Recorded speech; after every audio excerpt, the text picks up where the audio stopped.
Welcome to Godfather Barbecue and Italian, or Godfather BBQ and Italian. Today's show, I'm going to share something very serious with you when it comes to this recipe. And it revolves around a serious question. How's your balls? Okay? Because that's what we're going to talk about here. Probably not too good if you search for this. Your balls are probably no good. We're going to get them nice. Okay?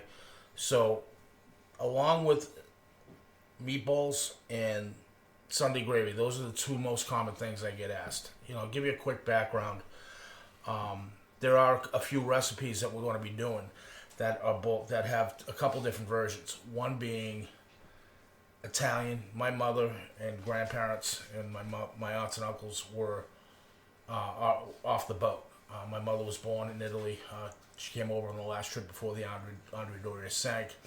So I was exposed to two different types of Italian cooking. One being authentic indigenous Italian cooking, and the other being Italian American, because the foods changed quite a bit as the generations went down and communication became a big factor on how we made things. So, for instance, meatballs, I'm going to give you the Italian American way, which I love. And then I'm going to give you the authentic straight Italian version, which are great too, which are what my grandparents made. And there's just a minor few differences. One being, instead of breadcrumbs, they used bread. So we'll do another video on that. Same thing with Sunday gravy. We're getting ready to cut a Sunday gravy.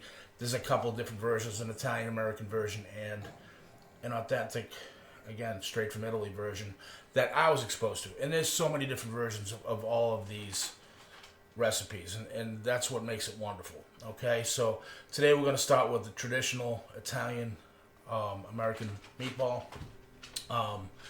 And I'll tell you, people love my balls when I do this. If we're heading out fishing. My buddies are out in the driveway 4:30 in the morning, and we're pulling out. They're like, "Hey, question for you: do you have any balls in the refrigerator?" Like, they want to eat them in the morning. So do it this way. You'll love it, and it's simple, like everything. Okay. So for ingredients, we've got some Parmesan cheese. Now you can use Romano. I like Parmesan. It just seems to have a little more mild flavor to it. But either one of them is fine. Breadcrumbs, plain breadcrumbs. Okay, don't use flavored breadcrumbs. We're gonna flavor it here, and it's mainly just parsley, garlic, salt, and pepper.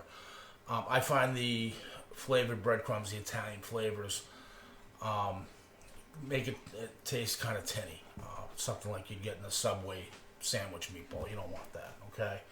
We've got eggs, parsley, garlic, kosher salt, and pepper. I'm going to mix it together. Also, I need to get some water. This is going to vary depending on, and ground beef, 80-20 ground beef. The water content, as far as the recipe goes, can vary depending on whether you're using straight beef, a mixture of beef. I do beef and pork a lot.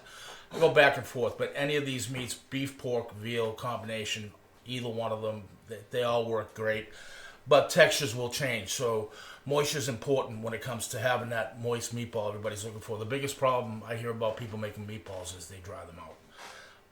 So that's our secret, is a little bit of water in there, and you have to get to know your texture. It should be semi-resistant. You should hear it, the moisture in it when you're mixing it up. That's when you know you've done it right. So anyway, we'll get to it. So I have my meat, cheese, and the ingredients and the amounts will be down below. But cheese, general rule of thumb, is about one fistful per pound. So I've got a little over a pound here, and that's what I'm going to base the recipe ingredients on down below. And I'll give you specifics as to what a fistful means. That's the other issue with Italian cooking, is really don't measure. I mean, you get to know it, and as you do this more and more, you won't have to worry about it.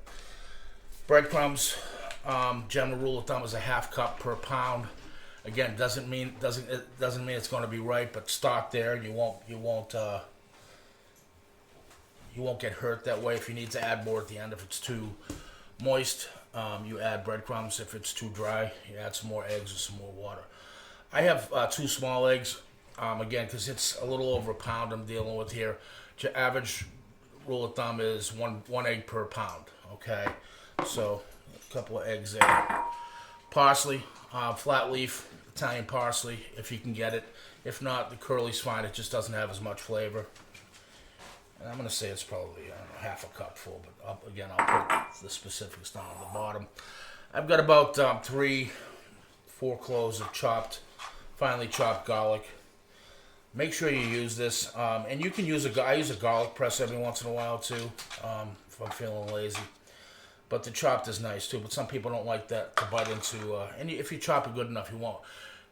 Another key thing about garlic that a lot of people don't know is the smaller you chop it, the more fragrant and the more tasteful, more of that garlic flavor you're going to get. So be careful not to chop it too small in a meatball. You don't want it overpowering either. Okay, salt and pepper. I'm gonna say probably a teaspoon of each. And I'm gonna start with about a half a cup of water here. Okay.